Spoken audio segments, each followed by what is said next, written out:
I was very stressed, very overwhelmed. And in amongst all of that, I was unable to work out what was next for me. I knew that I needed something different. I knew that I wanted to do something different, but I had absolutely no idea what that was. So I didn't leave my career with any view of what was next. I simply created space. And at the time, that space was very much about space from work, headspace to think about what was next. What I understand now is that actually I was also creating space in my nervous system because my nervous system was so overwhelmed with the work. It was so overly reactive that there was no space for new ideas, new solutions. I wasn't open to that change on a nervous system level.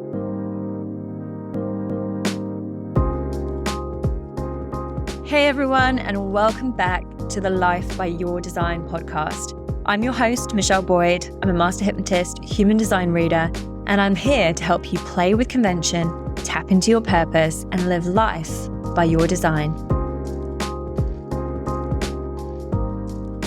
Hello, and welcome to another episode of the Life by Your Design podcast. I hope you're doing really well this Tuesday morning. If you're super keen and listening to this episode just as it's been released, or whenever it is that you found your way to today's episode. What I'm going to be talking about is the role of the nervous system in connecting to your purpose and making change. Because the nervous system actually has a much bigger role to play than most people realize. And a lot of the time, people kind of park working with their nervous system and then they try to plow on and they're not getting the results they need. And what's, of course, quite interesting is that usually one of the reasons that we're looking to create some sort of change in our life, perhaps we want something more purposeful, we want to change our work, our career, is that we often are coming from a place of stress.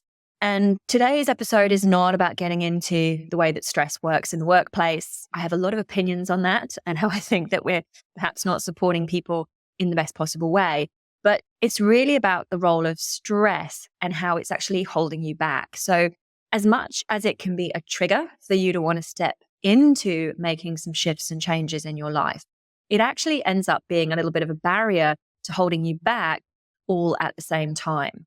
So if you can work with your nervous system, if you can make nervous system regulation part of what you're doing, you'll find that you support yourself to make change much, much more quickly. And I want to give you, before we kind of jump into talking about the nervous system and how the nervous system works and why it holds you back, I'd like to be able to just give you a little bit of an example from my personal experience. So if we were to rewind back kind of about 6.5 years, and I was still working for somebody else. I was in my career, as I call it. And I'd got to this place where I'd had this kind of ongoing stress, chronic stress for many weeks, many, many months. And I had 3 weeks holiday booked off. I was going to be moving house in the first week, and then I was heading off to India for 2 weeks, which is kind of always where I like to go when I like to shake something up. There's something about India. I feel like it scoops you up in these big loving arms, and at the same time, it kind of shakes you up and shakes out what next needs to happen. Not everybody loves going to India, but I have found my experiences there to be very, very powerful. Anyway, so I had these 3 weeks coming up, and it was the Friday before I was going on leave. And my boss had asked me if I would share the strategy that I'd presented earlier on in the week to a client to my colleagues. So this meant Friday, end of the day drinks, standing up in front of like 15, 20 people and just sharing what I'd already presented. Now, for context, I enjoy public speaking. I'm a keynote speaker. Several weeks ago, I was down in Sydney talking to hundreds of people at the Hilton.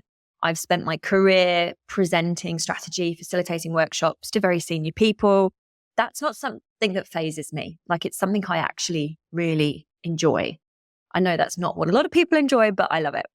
So really, standing up in front of 15 colleagues is not going to be a big deal. But this last thing was essentially the straw that broke the camel's back for me. I had panic attack just about thinking about doing that. And I remember scooping the stuff off from my desk just before that meeting and just walking straight for the lift. And I just left the building. I didn't even talk to anyone. I didn't say to my boss, I can't do it. It was just absolute and utter overwhelm. And I had to get out the building. Anyway, I went away for those 3 weeks. I recalibrated a bit and I came back to work for another year. And I was really in that because I had to sort my visa out. I think I would have left much earlier, but I needed to sort my visa out. But for me, leaving work in the way that I did was about creating space. I was very stressed, very overwhelmed.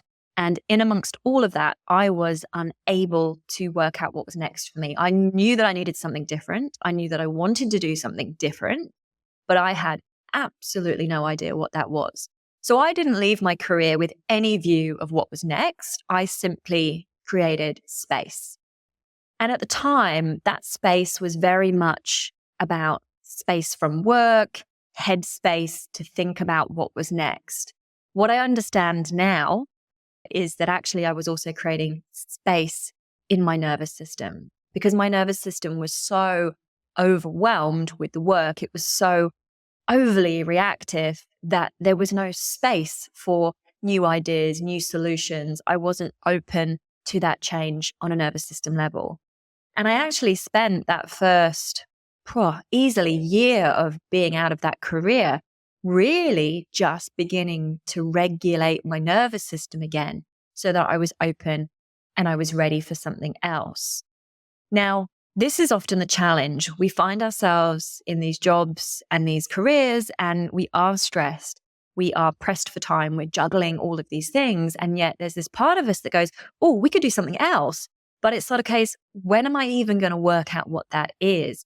And am I even open and receptive to that at a nervous system level? So let's talk a little bit about the nervous system, just to give you a kind of quick overview of how this actually relates. So when we talk about the nervous system, we've got two main branches, essentially. We've got the sympathetic branch, which is what you might know as fight and flee, flee and fight. And then you've also got parasympathetic. When we actually get into the parasympathetic, there's actually several different kind of arms or divisions of that. It isn't just one lumped together parasympathetic division. So when we go down into the parasympathetic division, what you've actually got something is the dorsal vagal response. And this is where your freeze response sits. So this is when you find yourself basically faced with fear or threat. And rather than getting up and fighting as you would do in that sympathetic response, you actually go into that freeze response.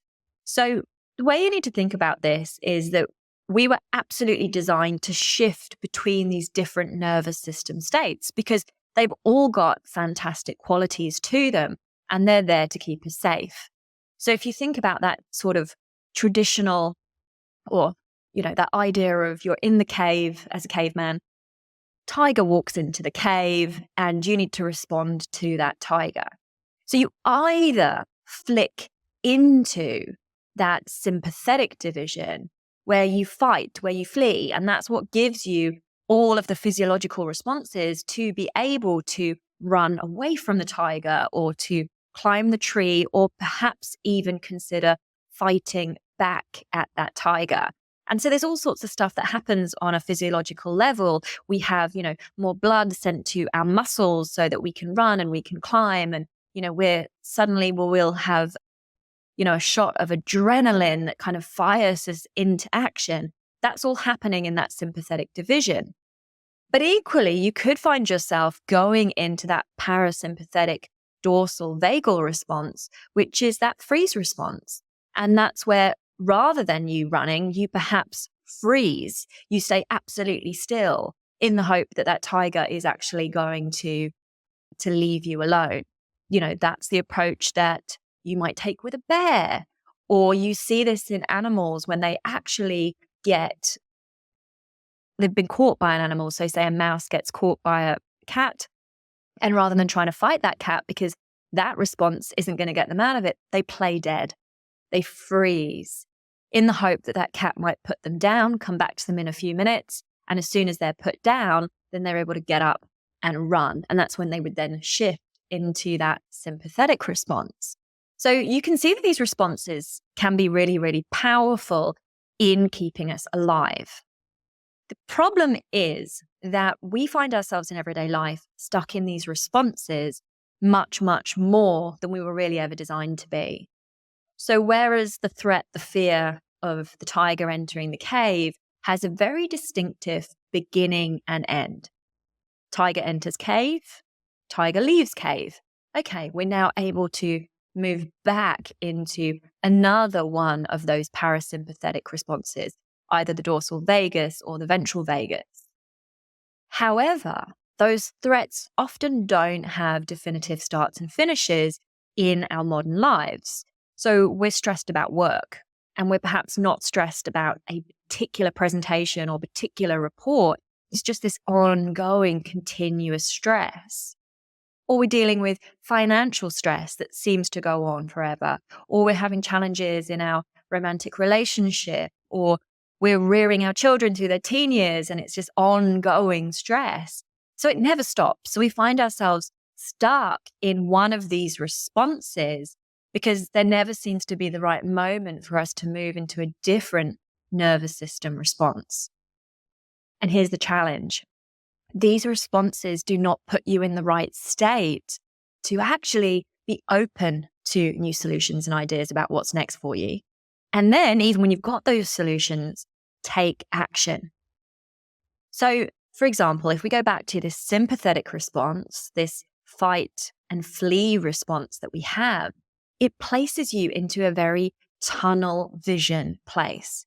In that moment, the only thing your body wants you to do is get away from that tiger, to get to safety. So it will exclude everything else. That's why when you're in this state, you don't digest your food very well, which is why if you're chronically stressed, you may find that you have digestion issues. Because at that time, all of our energy, all of our mental energy, all of our physiology is directed very much at getting us out of that threat. It's tunnel vision or it's foveal. And so if you are in a highly foveal state and you are just focused on that one thing, you are going to exclude all of the other stuff. And all of the other stuff in this particular context could be the other solutions, ideas around what you might do next.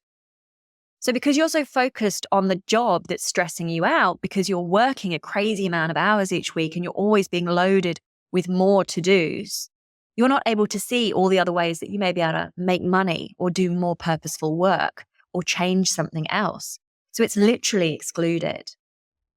Or alternatively, if you've gone into that parasympathetic response, that freeze response, that dorsal vagal response, then you might even know what you need to do next.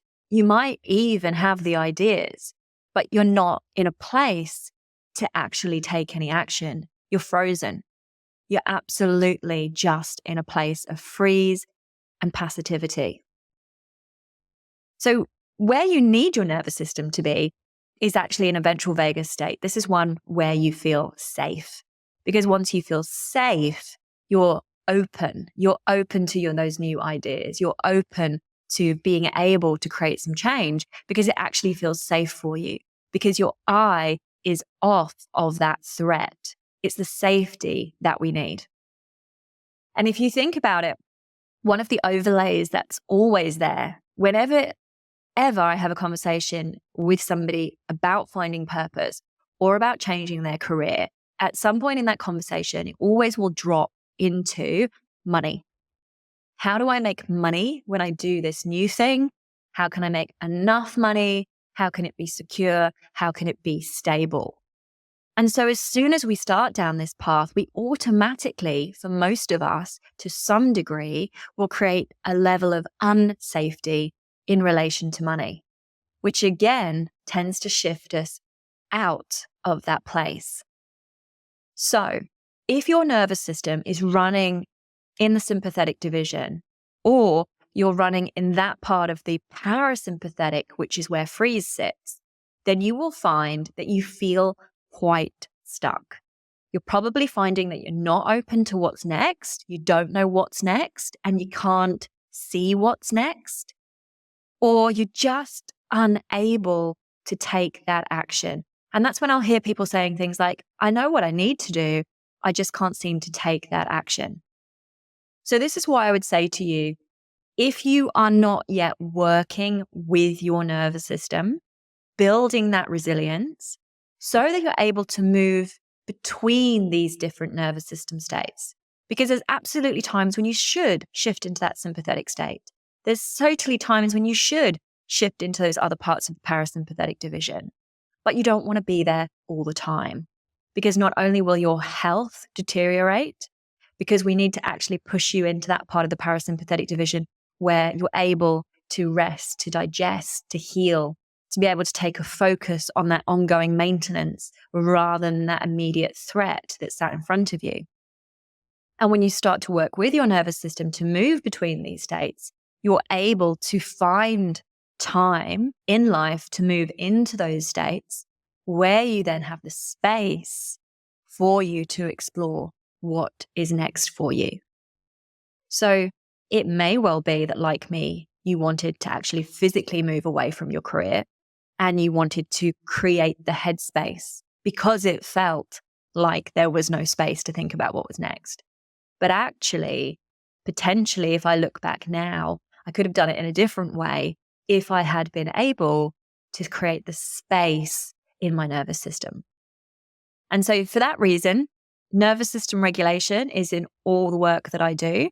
If you come into the Purpose Pathway and you join me there, there's a whole module on nervous system regulation so that you can create that space and kind of set the environment at a nervous system level for you to be open and receptive to all the other stuff that we explore in that, so that you're able to connect to your purpose, connect to what's next for you, and then feel like you actually have the capacity to start making some change rather than being locked in this space of, I don't have enough time, I don't have enough money, this isn't going to work for me.